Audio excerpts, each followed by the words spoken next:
Hey guys, welcome to LoudsCast with TGN.TV, and this is Enhancing My Shaman Play Episode 4. Yes indeed folks, basically in this video I think it's time we do a bit of a PvE guide for heroics of raiding at level 85.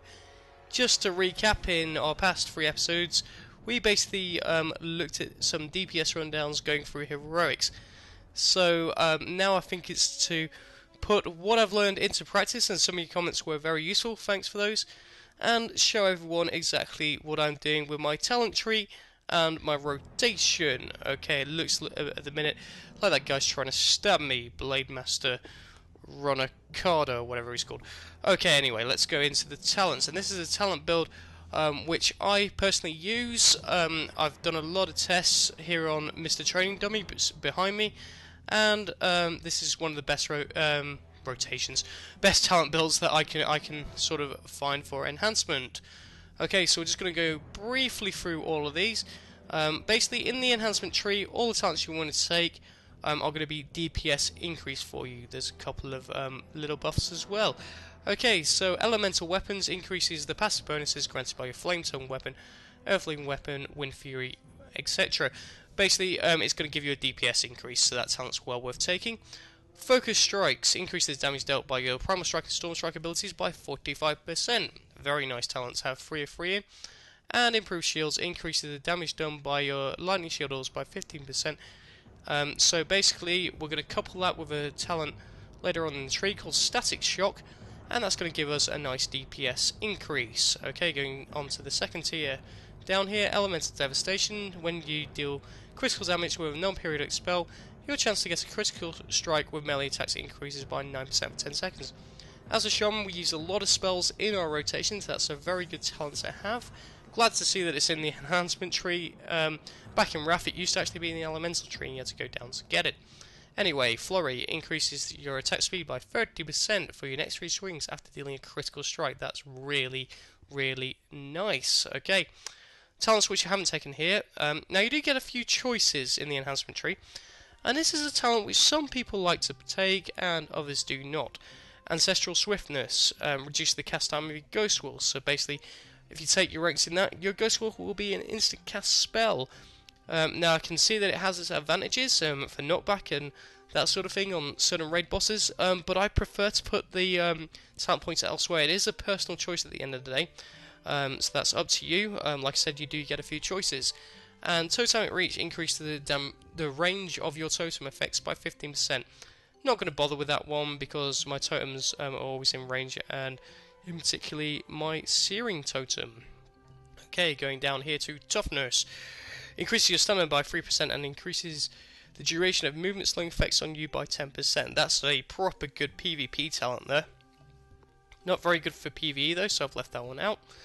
Going across, Storm Strike is a ability which you will use in your rotation. It's well worth taking.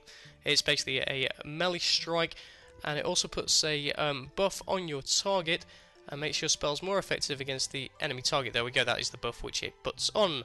Okay, Static Shock, which I mentioned we couple with improved shields.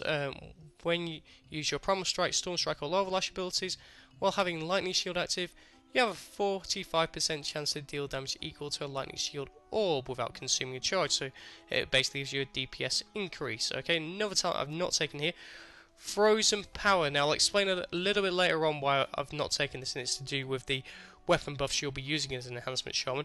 But basically, when you have Frostbound Weapon on, it increases the damage of certain abilities, and also roots the target in place. Very good for PvP, not so great for PvE.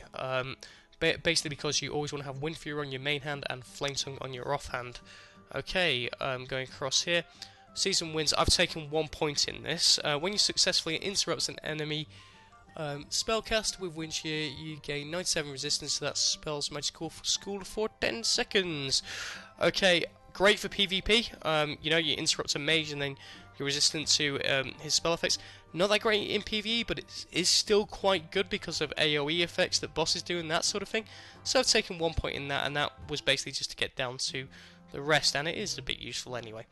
Okay, so Searing Flames causes the searing bolts from your Searing Totem to have a 100% chance to set the targets aflame, dealing damage equal to the searing bolt's impact damage over 15 seconds, stacks up to 5 times. So that basically gives you an additional damage increase on the target with your searing totem, and we couple that with improved lava lash, which we'll talk about in a minute. Okay, Earth and Power. Your Earthbound Totem's pulses have a 50% chance to also remove any snare effects from you and nearby friendly targets. Very useful in PvP, not so useful in PvE, so not taking that. Shamanistic Rage. It reduces all damage taken by 30% and causes your skills, totems, and offensive spells to consume no mana for 15 seconds. This spell is usable while stunned. Very useful for PvP, and I kind of find this useful for PvE. It used to be a bit better because you used to have mana problems and it used to give you mana back. Now it doesn't. Basically, though, if the tank in your group loses threat, that will mean that you will be able to have damage reduction on yourself until he gets the threat back. So it's quite nice to have as a sort of emergency cooldown. Okay, I mentioned the Searing Flames and improved Lava Lash. Increases the damage of your Lava Lash ability by 30%, which is huge, and by an additional 20% for each of your applications as Searing Flames on the target, consuming those applications in the process. Very, very nice to have. Lava Lash is your biggest hitter, basically, and coupled with that, it's just awesome. Okay, right. Maelstrom Weapon. When you deal damage with a melee weapon, you have a chance higher than rank 2 to reduce the cast time and mana cost of your next lightning bolt, chain lightning, etc. Stacks up to 5 times. That basically will give you an instant cast lightning bolt or healing spell or hex, depending on the situation, so it's very good to have. And last but not least, we have Feral Spirit, which is just one of your cooldowns. Summons 2 Spirit Wolves under the command of the Shaman, lasting 30 seconds. Basically, it's a DPS increase.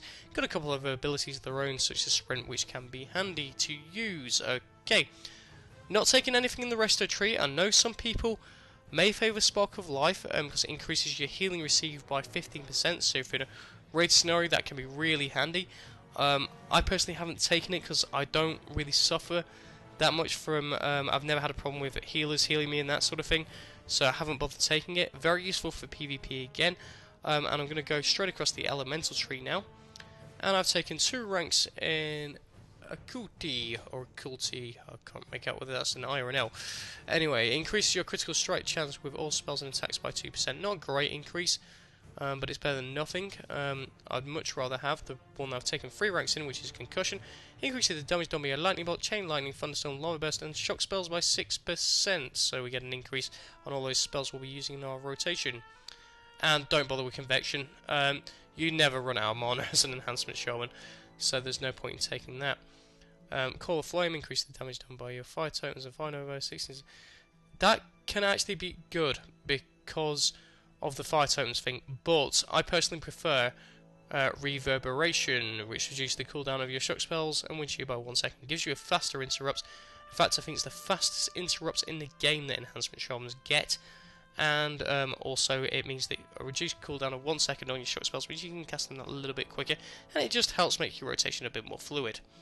Okay, an Elemental Precision increases your Fire, Frost, and Nature damage by 3% and grants you spell hits rating equal to 100% of any spirit gained from effects. So it's a damage increase again, and that is well worth taking. Okay guys, I've covered all the talents and I've missed one, haven't I? Yes, Unleashed Rage. Increases your expertise by 8 and increases the parry and raid members' attack power by 10% while within 100 yards of the Shaman. Okay, so that is your raid buff that you're going to give to other people, and it increases your expertise by 8 as well, which is a useful stat for an Enhancement Shaman to have. Basically guys, part 2 of this guide I'm going to be covering stat priority and glyphs, so we'll go into a lot more detail on expertise and stuff in the second part of this guide. Right, so that's the talents done there. Okay, time for rotation, key bindings, all that sort of thing. Let's go over to our friend Mr. Training Dummy. Recount is in the bottom right hand corner here. I'm just going to reset it. I actually updated something for once, so yeah, I've got it now that patch 4.2 has hit and the version is updated. Okay, so I'm going to go through the keybinds here that I have 1 to 12 and Alt 1 to 12, and some of the ones along the bottom here. Okay, so one is my Call of the Elements, which is basically my totems, and the totems that you want to use as an Enhancement Shaman, your Strength of the Earth, so it increases your Agility, which is your main stat for white damage strikes. Your Searing Totem, as previously discussed, we got the talents for that, so it makes sense to use it. When it comes to your Water Totem, you've actually got quite a few choices. I tend to run with Healing Stream Totem, just because it's a little bit handy just to have it in raids. You can go for Mana Spring as well if your healers or casters are running low on mana. And your other options as well is going to be Elemental Resistance, which can be useful against some bosses. Okay, for the Earth Totem, I've gone for Wind Fury. It gives you a 10% increase on melee ranged attack speed, so that's always good. So those are the 4 totems I used there with Call of the Elements. Okay, and then right away, guys, I love Lava Lash. I love Lava Lash. It is awesome. Okay, basically your offhand weapon, you will Lava Lash, you will hit hard for it, and then by the time it's next off cooldown, you will have Searing Flames proc, so you're going to hit some big numbers with Lava Lash, especially if it crits. Okay, then we Unleash Elements. This was the new ability added in Cataclysm. Basically, focus the elemental force on the shaman's weaponry. So this will basically put a buff on the target depending on what weapon effects that you have, and it basically will mean, as you will be rolling with Flame Tongue weapon. Let's have a look at the Unleashing. Unleashing this imbue deals fire damage to an enemy and increases the damage dealt by the shaman's next fire spells. So that's why we got Flame Shock next. And the other one for Wind Fury there, Unleashing the enchant deals 175% of weapon damage to the target enemy and increases the shaman's melee attack speed for the next 6 swings or until 12 seconds have elapsed. So that's awesome. So that's what Unleash Elements does with those 2 buffs on. Okay, and like I said previously, we then Flame Shock, that's our dot. We then Storm Strike, yeah, an improved version of Primal Strike that uses both equipped weapons you are dual wielding and makes your spells more effective against the enemy target. So basically, that is why after that, guys, we Lightning Bolt and then we Earthshot. We should have a Maelstrom weapon proc, so our Lightning Bolt will be instant cast, and then we Earthshot for a bit of extra damage, and it also has the advantage that it slows the enemy's attacks as well, which your tank is going to be thankful for. If we've got more than one target, after we Flame Shock, we fire over right away to spread that dot to all those targets, and obviously we swap our Lightning Bolt for a Chain Lightning. Okay, let's go through the top rank here. Okay, this is my Blow CDs macro, really simple macro. All that does is it pots my Feral Spirits and it casts my Racial Blood Fury at the same time. They both got the same cooldown, 2 minutes, so it makes sense for me just to have them in a macro. Next I have my Fire Elemental Totem, very useful for a DPS increase. You want to be using that to basically do that, increase your DPS. You can have a Fire Elemental out. Remember to pop your walls whenever they are off cooldown. Next I have my Shamanistic Rage. If I ever pull threat, it can happen occasionally, that sort of thing. I'll pop that. Best buff ever, Bloodlust. Basically, it's going to be one of the raid buffs that you are going to use to increase melee range and spell casting speed by 30% for all party and raid members last 40 seconds. Remember, guys, to have your Feral Spirits out before you Bloodlust, because they do benefit from that buff.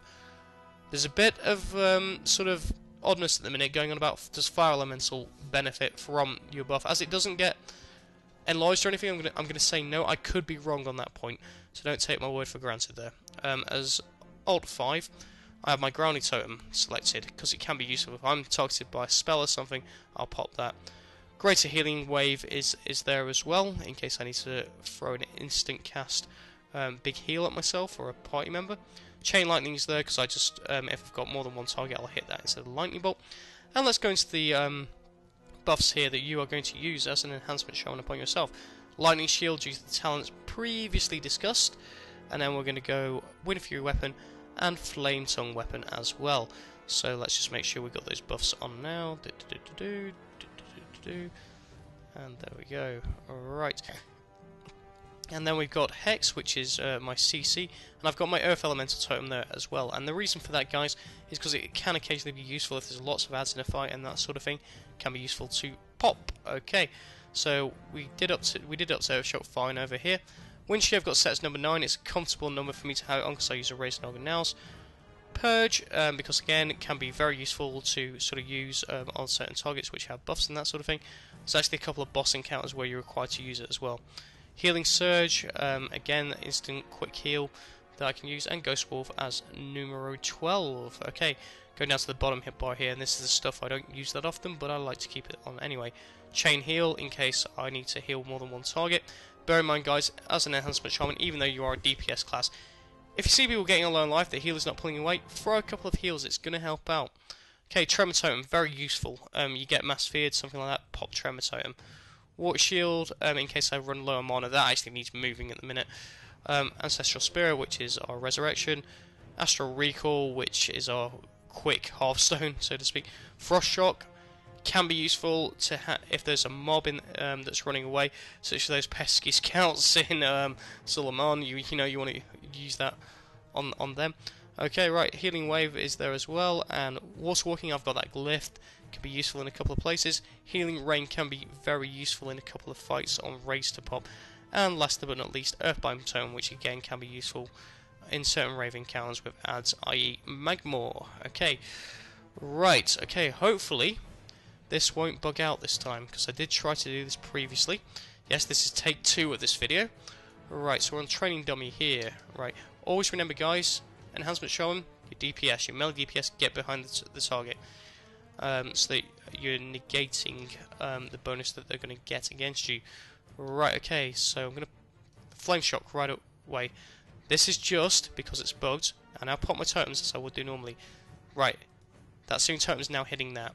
Okay, right, so I go, then look at the target, and I go Lava Lash, Unleash Elements, Flame Shock, Storm Strike, Lightning Bolt, Earth Shock, 12k DPS, 11.5k DPS. They're on single target, 14k, 13k. Right, so notice that your rotation doesn't go off exactly. What you want to do is you want to keep it as sort of priorities, let's say. So, you know, because everything's not got a 1 second global cooldown, so to speak. Right, okay, I'm just going to bring up this little thing here, which is our sort of what's hitting the hardest. So Lava Lash is hitting the hardest. Next is our White Damage Melee Strikes. Next is our Wind Fury, our Lightning Bolt, and our Flame Tongue. So that is the DPS breakdown there. I'm just going to pop cooldowns now, and hopefully this won't bug out like it did last time. So let's just close that down a second. We'll keep going through the rotation. Here. Keep going through, and Feral Spirits, Feral Elemental Totem, Bloodlust. Right, let's try this now. So we should be seeing a DPS increase. There we go, 14.1k there. That's 13,900. 14.2. I've actually done before 18k DPS, which is pretty damn good, and that is with all my cooldowns blowing. Okay, guys, that's pretty much it from me.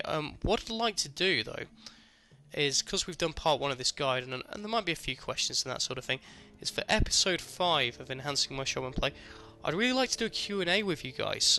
So what I'd like you to do is, if you do have any questions, I want you to actually email me in, and I want you to send your emails to LoudsCast@tgn.tv. It should be on your screen now, that email address, and it will be in the description below. Thanks for watching. As ever, you've been a fantastic audience. Don't forget to check out my personal channel as well, which there is a link for in the top right. And I'll see you next time. Thanks for watching, guys. Bye.